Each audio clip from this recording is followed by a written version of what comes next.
ગંગા સતી જે સાધના કરે છે, જે ભજન કરે છે, અને કોઈ સારી એવી ભલામણ કરે છે,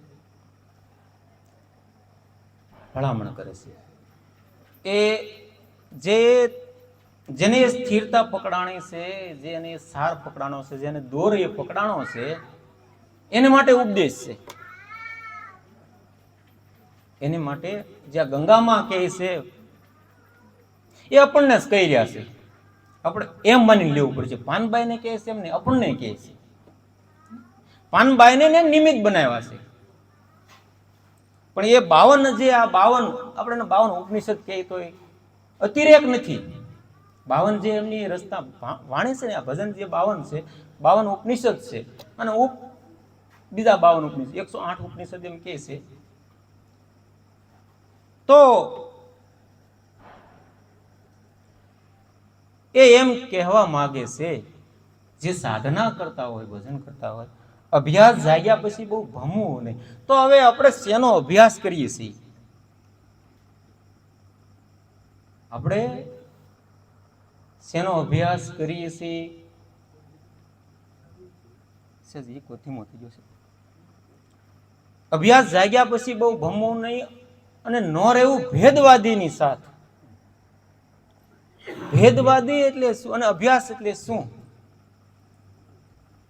અભ્યાસ ચાલો આપણાથી શરૂઆત કરી, આરંભ કરીએ કે ભાઈ આપણે ધ્યાન ભજન કરી રહ્યા છીએ, સ્મરણ કરી રહ્યા છીએ, પ્રભુના ગુણગાન ગાઈ રહ્યા છીએ, એક અભ્યાસ કરી રહ્યા છીએ. જેમ બાળક પહેલા ધોરણથી 12 ધોરણ સુધી અભ્યાસ કરે ને, એનો અભ્યાસ પણ કહેવામાં આવે.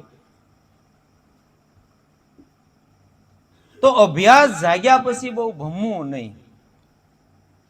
તો આપણે આ ધ્યાન ભજનનો અભ્યાસ કરીએ. હવે ધ્યાનની અંદર, ભજનની અંદર જે કાંઈ થોડા ઘણા આપણે અનુભવ થતા જાય, પ્રમાણ મળતા જાય, જેને આપણે ક્ષેત્રમાં હાલ્યા જાય છે, જેને આપણા પંથિક હાલવું એટલે પંથિક કહેવામાં, એમાં આપણે અભ્યાસ જાગ્યો છે. આપણે દાખલા તરીકે લઈએ, હવે આપણે બધાય પ્રસાદ લેવા બેઠા હોય, આમ દ્રષ્ટાંત રૂપે તમે સૌ હવ હારે પ્રસાદ લેવા બેઠા હોય. અમે 4 સંતો જણા હોય, પ્રસાદ લેવા બેઠા હોય. અમને બધાય પકવાન પીરશે અને તમને ગુલોબાસી અને રાણી પીરશે. બરાબર? ગુંદી છે, ગાંઠિયા છે, ઠેપલા ને મોહનથાળ એટલું પીરસી દે. અને અમારી પાસે અમને પીરસવામાં જાતના બધા ભોજનો પીરસે. તો પહેલી પંક્તિમાં એ ભેદ થયો ને. આમ દ્રષ્ટાંત સમજાય એવું કે ભાઈ આ સંતો છે. હવે એમ કહેવાય કે સંતોને ભાઈ સાદું ભોજન લેવું જોઈએ, સાદો પ્રસાદ લેવો જોઈએ. તો એ ઠાઠમાઠથી પ્રસાદ લેતું ને પેલો ભેદ તો ના પડ્યો. સમજાય ને? પેલો ભેદ તો ના પડે. આપણે આ પંક્તિમાં બેઠા છે, આમે બેઠા હોય કે ભાઈ આ ભંડારમાં જઈને બે તેમ બધા એ ખાતા હો, પૂરી છે, દેખ છે, પછી આમે બધા બીજા અનેક પ્રસાદ 56 ભોગમાં આવે ને કે ભાઈ અનેક પ્રસાદ લેતા હોય.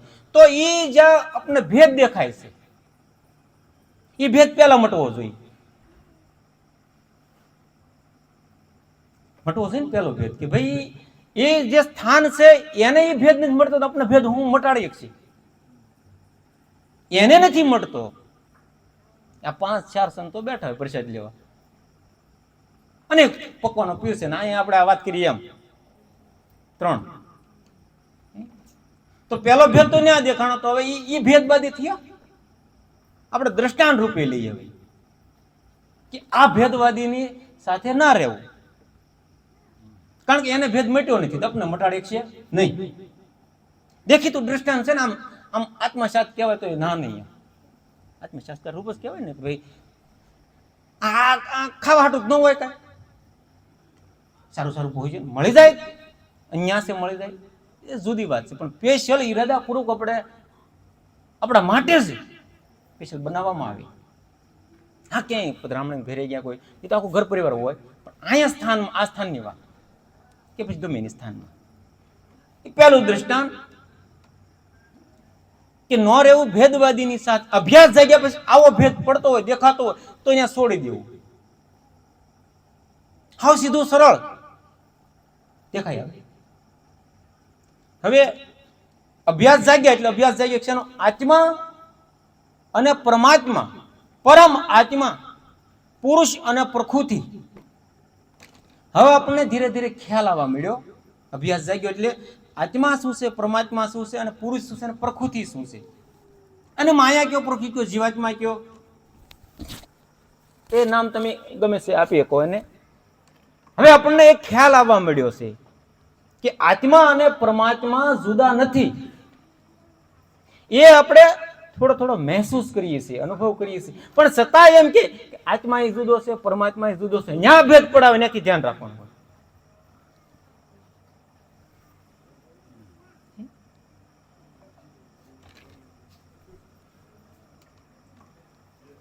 આત્મા અને પરમાત્મા જે એક છે, એ આપણે અભ્યાસ કર્યા છે, એનો અનુભવ થયો. આપણને થોડો થોડો અનુભવ થયો. આત્મા અને પરમાત્મા એક છે, એમાં જો કોઈ ભેદ પડાવતો હોય તો સંગ છોડી દેવાનો, ના રહેવું ભેદવાદીની સાથ.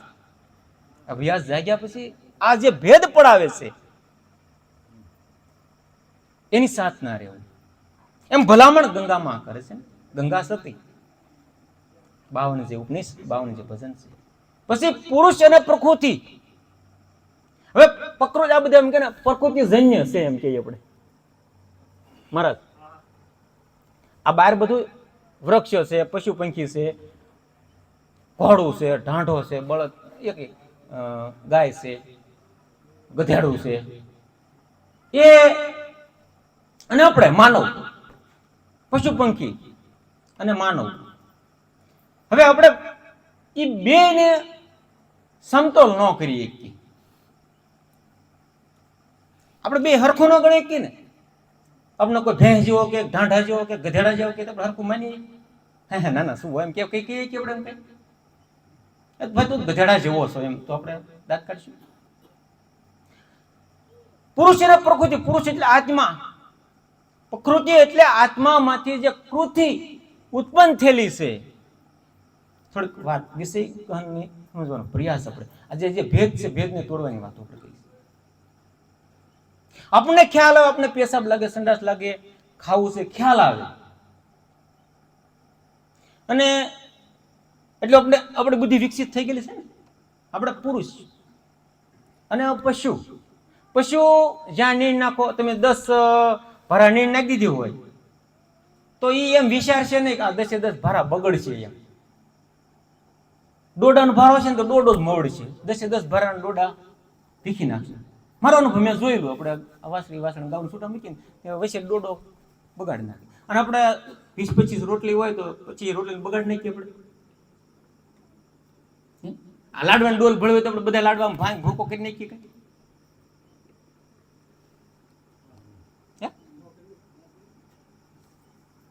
હું આપણામાં આપણે જાગૃત થઈ ગયા ને એટલે કે 10-15 લાડવા પડ્યા છે તો આપણે કેટલા 2 લાડવા જોઈએ, 3 લાડવા જોઈએ. હાલો ભલે કદાચ ખિસ્સામાં નાખી લઈને વ્યા જાય, પણ એ મતલબ આપણે ભાંગી ન નાખી કે આપણે હેઠા ન કરી નાખી.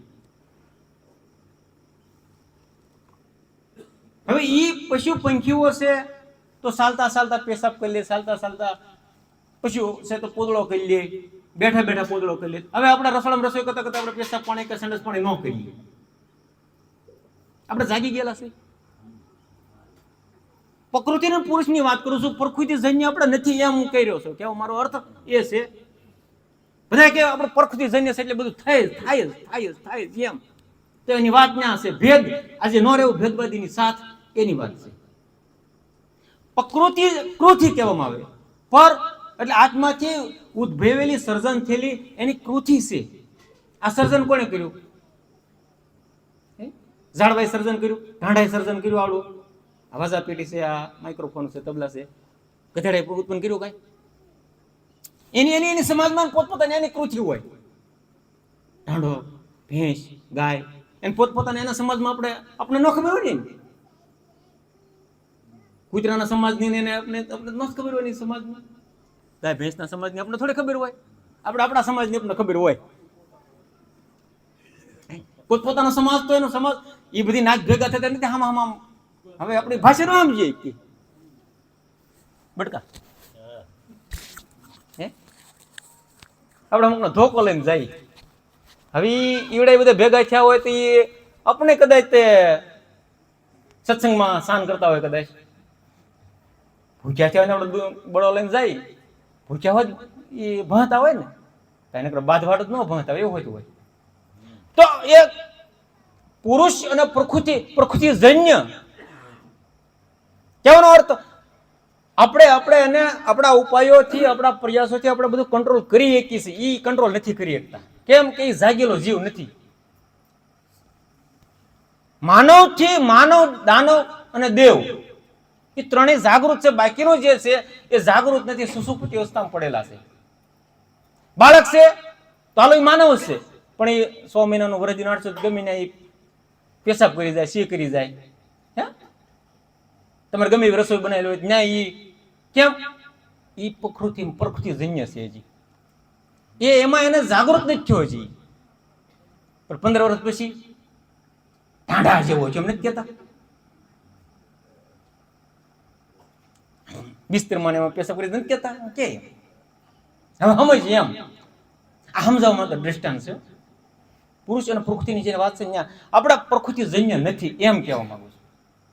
આપણે એને તોડી શકીએ છીએ, પશુ છે તોડી નથી શકતા. આપણે ભોગોને આપણે કંટ્રોલમાં લાવીને આપણે સ્વયંપૂર્વક જીવન જીવીને અને આત્માનું આપણે દર્શન કરી શકીએ છીએ, એ નથી કરી શકતા. આવેગ છે પણ શેનો છે? આત્માનો. આત્માથી એ પૂરણ થાય છે. કૃતિ આપણે પ્રકૃતિ કયો, પર કૃતિ આત્મામાંથી સર્જન થયેલું પ્રકૃતિ જન્ય આપણામાંથી સર્જન થાય છે. બધું આત્મામાંથી સર્જન થાય છે. પશુને છે એને સર્જન થાય છે, પણ એને કંટ્રોલની ખબર નથી. આવેગ જે કાંઈ છે, ભોગના આવેગ હોય, આપણે દ્રષ્ટિને આપણે દ્રષ્ટિ ખરાબ થાય એટલે આપણે રોકી શીખી છીએ. સાંભળીએ કે ખરાબ બોલે છે કોઈ, આપણે કાનને આપણે બંધ કરી શકીએ. બંધ કરી અર્થ આપણે નથી, આપણે ઉભા થઈને ભૈયા જઈએ છીએ. જેમ આપણે 10 ભારા નાખ્યા હોય, ખબર જ હોય ને, સમજાણી વાત કે 10 ગમે નિર્ણય તમે ભારા નાખો તો એ બધા પાંદડું ઓલું કરી નાખશે. આપણે નથી બગાડવાનું આપણે. કેમ? આપણે જાગૃત થઈ ગયેલા છે. આપણે જાગૃત થઈ ગયેલા, આપણી બુદ્ધિ વિકસિત થઈ ગયેલી છે. આપણે ઇન્દ્રજન્ય નથી, આપણે આત્માજન્ય છે. સમજાય ને મહારાજ? એટલે એક આભાસિક જ્ઞાન આપણામાં ઠોસી દેવામાં આવ્યું, એટલે આમ જડતા પૂર્વક બહેરી દેવામાં આવ્યું કે પ્રકૃતિ જન્ય છે, એટલે આપણે ન છૂટકે કરવું પડે. નહીં, મારે એ બધું જોવું જ પડે. એમ મારે ફોન વિના ન હાલે. ફોન તો 25 વર્ષ પહેલા જ નહોતા ને. આ ડબલા જે અત્યારે પેલા લેન્ડલાઈન હતી, આજે છે નહોતા ને. અત્યારે જે ભારે વ્યસન થઈ ગયું ફોનનું, તો આપણે છોડી શકીએ ને. આપણે ઉત્પન્ન કરેલું છે તો એને આપણે છોડી પણ શકીએ. તો આ જે ભેદ જે છે ન રહેવું ભેદવાદી ની સાથે. અભ્યાસ જાગ્યા પછી ન રહેવું ભેદવાદી ની સાથે. કાયમ રહેવું એકાંતમાં. માથે સદગુરુ નો. સદગુરુ કોણ? પ્રથમ સદગુરુ આપણા સથુર દેહ હોય, પછી આપણો આત્મા એ આપણો ગુરુ છે. સતત માર્ગ આપણે આપ્યા કરે, સતત અભ્યાસ જાગ્યા પછી આપણે ધ્યાન કરતા હોય, ભજન કરતા હોય, ખ્યાલ આવવા મળે આપણે પ્રકૃતિ જન્ય નથી. આપણામાંથી ઉત્પન્ન થાય છે. આપણામાંથી જે કૃતિ છે ઉત્પન્ન થાય છે. આપણે તેમને ડોક્ટર કહેતા કે ભાઈ કૃત્રિમ ઇન્જેક્શન આપ્યું એમ ગાય ભેંસને, તો શું થયું? કોનું બનાવેલું? માનવનું બનાવેલું.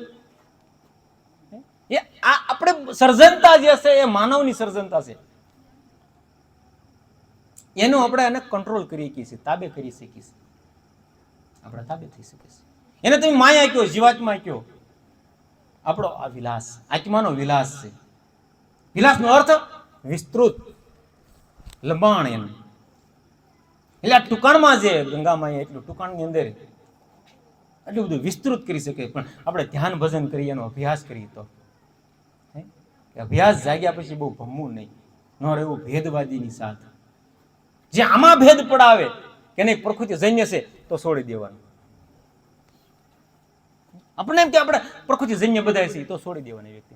અભ્યાસ જાગ્યો, આપણને ખબર પડશે. જો આપણે એમાં ફસાઈ જઈશું, એમાં લોપાઈ જાવું, તો એમ માનો આપણો અભ્યાસ નહીં જ જાગ્યો.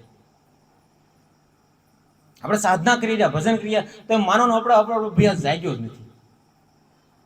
કોઈના ઓલામાંથી આપણે પ્રભાવિત થઈ, તો એમ માનો આપણી કૃતિ ઉત્પન્ન નથી થઈ. આપણો આત્માનું જે સર્જનતા જે છે એ એમાં દ્રઢતા નથી આવી, પાકુંપણું નથી થયું. અભ્યાસ જાગ્યા પછી ભમવું નહીં, ન રહેવું ભેદવાદીની સાથે, કાયમી એકાંતમાં રહેવું. પછી સમાજમાં આજે જે છે એ ઓટોમેટિક વિચારો દ્વારા એ પ્રચલિત કરે છે. વિચારો દ્વારા જ્યાં જે સાધક હોય, જે હોય એને પહોંચી જાય. જે સાધક અભ્યાસ જ્યાંનો કરતો હોય, સાધના ભજનનો, એને પહોંચી જાય છે. આ મહાપુરુષના, આ બધા મહાપુરુષના સંદેશો જ હોય છે. લખાણ કરી જાય, લખાણ કરીને મૂકી દે, પછી ઓટોમેટિક એના સંકેતો. આ કેમ ફોનમાં બેલેન્સ ખોટી દે, ટુ ટુ ટુ ટુ ટુ થતું હોય, બેલેન્સ ખોટી દે એમ જ થઈ જાય ને. એમ આ ઓટોમેટિક સંકેત છે. એવાસ કરે. પણ આપણે અભ્યાસ કરીએ ત્યારે, આપણે ભજન કરીએ, સ્મરણ કરીએ, આપણે અભ્યાસ કરીએ છીએ, પણ લૌકિક અભ્યાસ કરીએ છીએ, ધન સંપત્તિનો અભ્યાસ કરીએ છીએ. કેમ વધુ પૈસો કમાઈ શકીએ, કેમ વધુ મારી શાખા વધે, જગતમાં ક્યાં હું વિખ્યાત થાવ, એનો અભ્યાસ કરી રહ્યા છે. આ અભ્યાસમાં બહારનું બધું પહેલા છોડવું પડે, અને અભ્યાસ થઈ જાય પછી પાછું ઓટોમેટિક બધું મન છૂટી જાય. શું છે આ બધું? છે તો આત્માનું સર્જનતા બધી. અને હરેક વ્યક્તિ ગોતી રહ્યો છે તે પાછો, હરેક વ્યક્તિ શાંતિ અને સુખ જ ગોતી રહ્યો છે ને. સંપત્તિ ગોતતો હોય કે હું એટલા પૈસા મેળવી લો પછી સુખીથી રહી. આપણે જોયું કે આપણે આપણા 25-40 વર્ષથી થયા હોય, બાળકોને આપણે અત્યારે બાદ કરી વાતમાં, અત્યારે 30 વર્ષ 40 વર્ષ પસાવડા જોઈને પૂછીએ, અત્યારે સુધી આપણે ક્યાં દોડતા હતા, શું દોડતા, સુખ મળ્યું કે? પ્રયાસ તો સુખ હાટું છે ને. એનો આપણે અભ્યાસ કરીએ છીએ. 60 વર્ષ થાય તો એનો જ અભ્યાસ કરતા હોય, 70 વર્ષ થયા તો એનો અભ્યાસ કરતા હોય. તો આ દાનવ માનવ દેવ એને માટે આત્માની આત્માનું જે સર્જનતા જે છે એ પોતાની સર્જનતા છે, અને પોતાની પ્રકૃતિ છે. કૃતિ કહેવામાં આવે, પ્રકૃતિ. પોતે બધું સર્જન કરી શકે છે. હું દાખલા તરીકે કહું, કૃષ્ણ આ છે, રામે આ છે, રામદેવ પીર આ છે, માતાજી આ છે, તો તે માનવા ચાર નહીં તમે હા પાડી દો. એમ થોડું હોય કઈ, હું કહું રામપીર એમ હશે તો ન માનવા તૈયાર થાવ ને. કેમ કે આપણામાં એટલું બધું આમ આભાસિક જ્ઞાન આપી દેવામાં આવ્યું છે. કૃષ્ણ જુદો, રામ જુદો, રામદેવ પીર બાપા જુદા, મેરડીમાં જુદા. આત્મા જે છે એ જ એનું રૂપ લે છે, જે આત્મા. અને આત્માને ગોતવા જાઓ તો એ આખો જતો જાય, અંદરથી વિશેષ આખો જતો જાય. પણ અભ્યાસ જાગે તો એનો ખેલ આવે. અને ગમે ત્યારે અભ્યાસ કરવો પડશે, અને ગમે ત્યારે ભેદવાદી જે છે એને છોડવા પડશે. જેમ પેલું દ્રષ્ટાંત આપ્યું, જે આપણે હરિહર કરવાનું, પછી આ પશુ પંખીનું, એમાં જે આત્મા અને પ્રકૃતિ, એમ આપણને કોઈ ભેદ પડાવતો નહીં, પ્રકૃતિ જુદી ને આત્મા જુદા, તો એ વ્યક્તિને છોડવા મળવાનું. આપણે રોકી શકીએ છીએ, આપણા તાબે બધી વસ્તુ થઈ શકે છે. અને મહાપુરુષો એ આપણે કરી બતાવ્યું છે ને. મહાપુરુષોમાં સંતો સતી છે, એને આપણે કરી બતાવ્યું છે કે આ થઈ શકે. એકાંતની અંદર એકતા આપણે મેળવી ત્યારે થાય, તે પેલા નહીં હોય. તે પેલા તો આપણો અભ્યાસ બહાર ના છે, બધા ઘરે જવું પડશે, આમ કામ છે, ઓલું કામ છે. હા જાઓ ને બધાને ઘર, આ મારું ઘર, તમારું એવું ઘર હોય, ઘર તો હોય ને, પણ મૂળ ઘરનું હું આની અંદર બેઠો છે, ઘરનું હું. આખો વિશ્વેશ્વર આની અંદર બેસી ગયો, એ ઘરનું હું.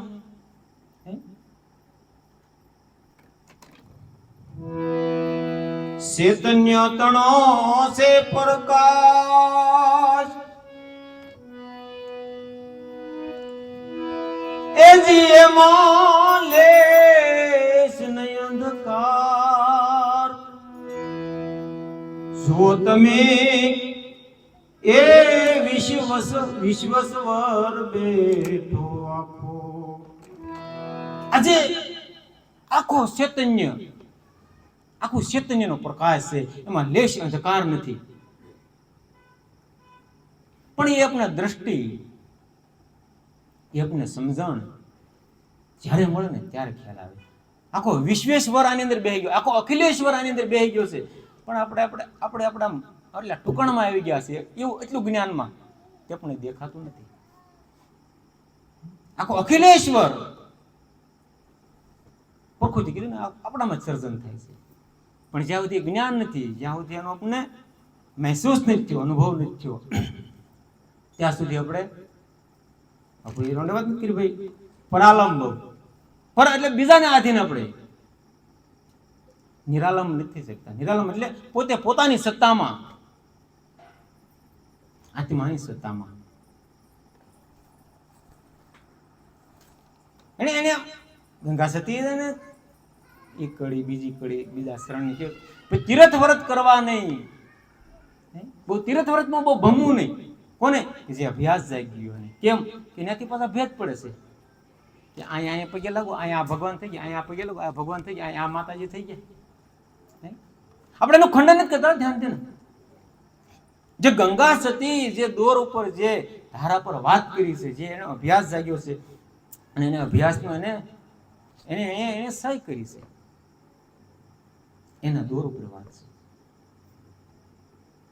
એ પોતે પોતાની અંદર પડેલી વસ્તુ ખજાનો છે. આ ચૈતન્ય તણસો પ્રકાશ છે, એમાં લેશ નહીં અંધકાર. જો તમે આમાં અખિલેશ્વર બેહી ગયો, બેઠો નિરંતર છે અંતર વિજ્ઞાનો ખોળી જોવો આ દેહ માં. આ દેહની અંદર ખોળવો પડશે એને. હળી કાઢે હાથ નહીં આવે હરી, છોકરામ બાપુ કે અંતર્વૃત્તિ અંતર સમાવો, તમે બહાર વૃત્તિ અંતર સમાવો. જે બહાર આપણા વિચારો ફેલાઈ ગયા છે, આપણું મન ફેલાઈ ગયું છે કે આપણા પ્રકૃતિ જન્ય છે, પ્રકૃતિ જન્ય છે.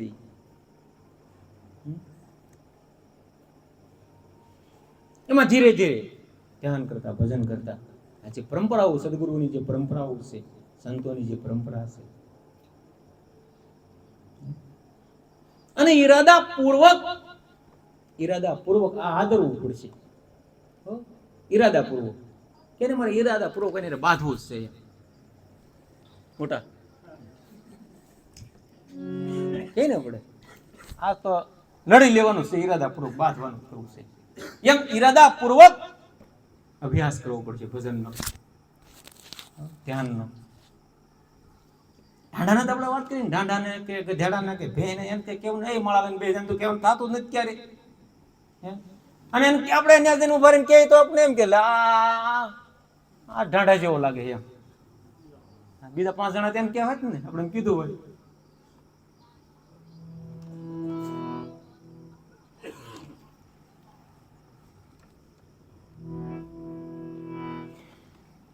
તીર્થ વ્રત બહુ કરવા નહીં અને ન કરવા સદગુરુના કરમ. કેટલો આમ બહુ મજાની વાત કરી. પણ હવે સદગુરુ પણ આપણામાં પ્રાપ્ત નથી થયું, સદગુરુ પણ આપણામાં અધિકાર નથી આવ્યો. ન કરવા સદગુરુના કરમ. કરમનો અર્થ એ ધારા પર તમારે જવું નહીં જોઈએ. એમ તમે બીજાને ઉગારી શકો, બીજાને તારી શકો, તમારા સક્ષમ છો, એમ વાત કરી જશે. તીર્થ વ્રત કરવા નહીં, ન કરવા સદગુરુના કરમ. સદગુરુ એક જવાબદારી વાળો વ્યક્તિ છે. સદગુરુ જે છે જવાબદારી પૂરેપૂરા. ક્યાં જવાબદારી? કે જે એને પ્રાપ્ત કર્યું છે સદગુરુ, એ એના સેવક, એનો શિષ્ય, એને એનો મહેસૂસ કરાવી શકે. આ સદગુરુનું કર્મ છે. જ્યાં સુધી સદગુરુ એ નથી કરાવી કેમ, ત્યાં સુધી સદગુરુ થવાનું સાધક પણ છે. સાધક અવસ્થાની અંદર સદગુરુ થવું એને માટે મોટું વિઘન છે. મોટા મોટું જો વિઘન હોય તો સાધક અવસ્થામાં સદગુરુ થઈને બેસી જાય તો એની સાધના વિખાઈ જાય છે. હું બાપુ પછી તો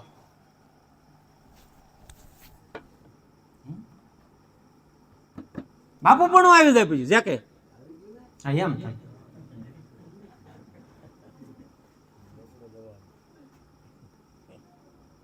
પ્રાપ્ત સાધક અવસ્થામાં પ્રાપ્ત નથી થયું, જે આત્મા સ્થિતિ પ્રાપ્ત નથી થઈ, જ્યાં પુરુષ અને પ્રકૃતિ આત્મા અને પરમાત્મા એ ભેદ નથી સમજાણો અને અભેદમાં એનું સ્થાન પ્રાપ્ત નથી થયું સાધક અવસ્થામાં. એટલે સદગુરુના કર્મ ન કરવા સદગુરુના કર્મ.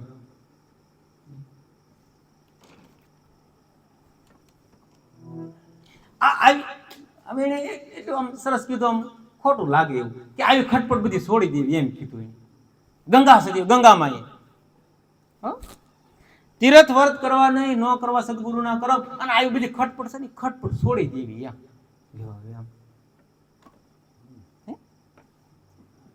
સોળ વાલ લે એક રેતી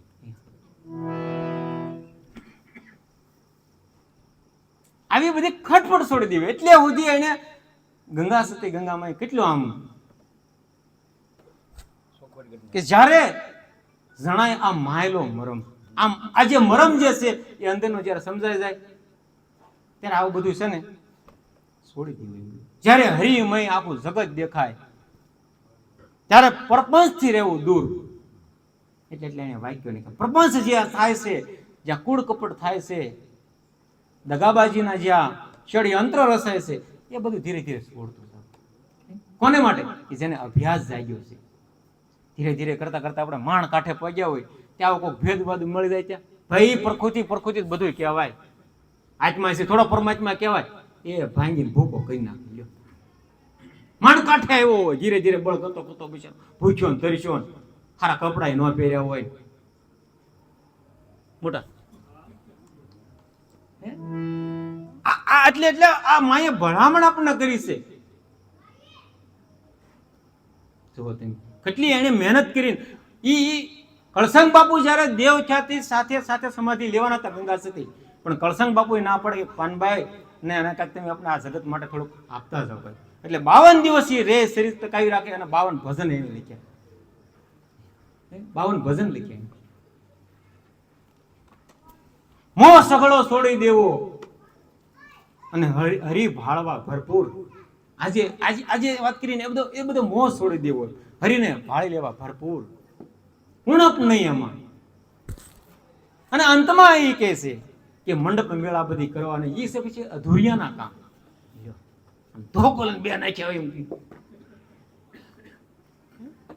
મંડપ મેળા કરવા, પણ આમાં એને કઈક શાન છે, આમાં ભેદ પડેલો હોય ને એ મંડપ મેળાની વાત કરી. એ છે અધૂરિયાના કામ. જે આ પ્રાપ્ત નથી થયું, આ જે અભ્યાસ જાગ્યો ને એ જે સ્થિતિ પ્રાપ્ત નથી થઈ એ લોકો કરે એમ મંડપ મેળા આ ભેગા કરી એનો મંડપ નો મેળો નહીં પાછો. મંડપ મેળાના અર્થ છે ભામાચારી હોય, વ્યભિચારતા હોય,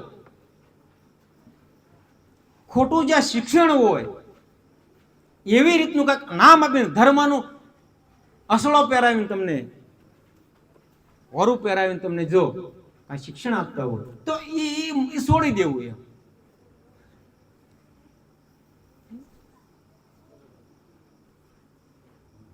કેમ કે અભ્યાસ જાગ્યા પછી બહુ ભમવું નહીં.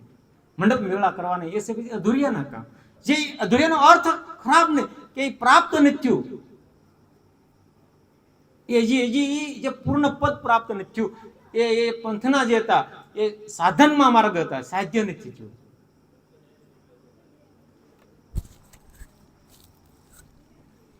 ગંગા સતી એમ બોલ્યા, જો ભાળવા પરિપૂર્ણ પરિબ્રહ્મ કહી દીધું. એટલે અભ્યાસ જાગ્યા પછી ભમવું. પણ આપણા અભ્યાસ જાગ્યાનો આપણને ખબર પડે કેમ? એમ આપણે ખબર કેમ પડે અભ્યાસ જાગ્યો? આપણે તો વરમાં શ્રાવણ મહિનામાં ભક્તિ શરૂ કરી દીધી, ભાદરવો મહિનો તો આપણે ભાદરવી હોય તો આપણે ભક્તિ આપણે પાછી વાળ લીધી હોય. હવે એમાં તું હમાયદા માટલામાં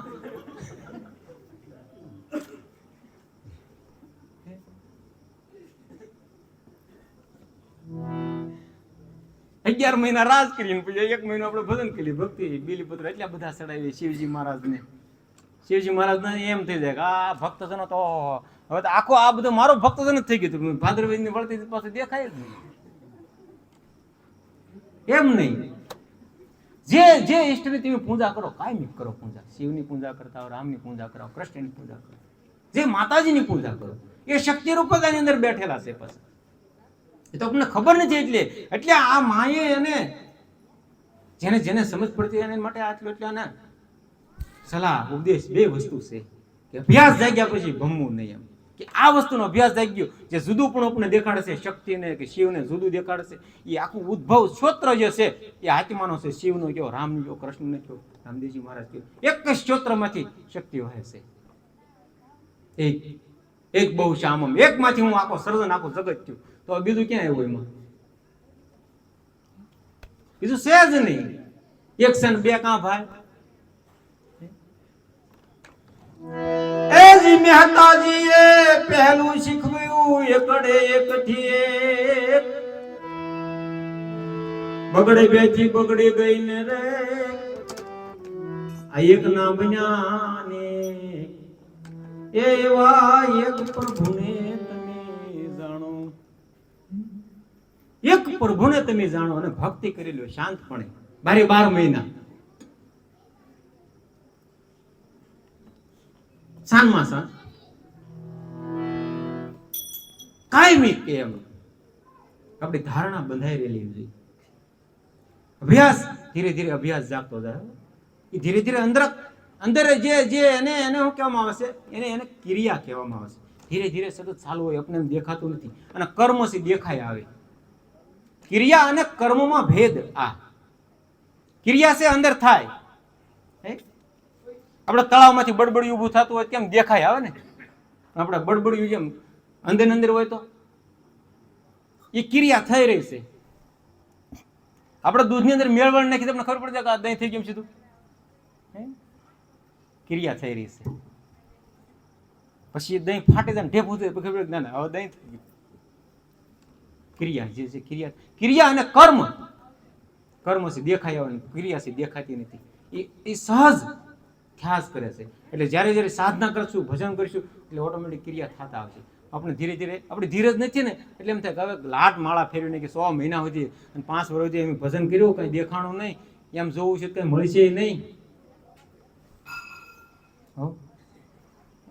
અને વારાઘડે આપણે પ્રમાણ માગ્યા કરી તો માનો આપણે વિશ્વાસ નથી. જે આપણે કરી જાય એની ઉપર આ આપણે ખેતરમાં વાવી છે, આપણે વિશ્વજન વાવી છે, કપાસિયા સોંપે આવી છે, સિંહ વાવી આવી છે, કેટલો આપણે ભરોસો રાખીએ દઈ રહે તમે બી આપણે તુલસી તેમ આપણે સાખી બોલે ઉલટ સુલટ વાવીએ બીજની કાંઈ તો કોટો ઉપર કાઢે કે નહીં?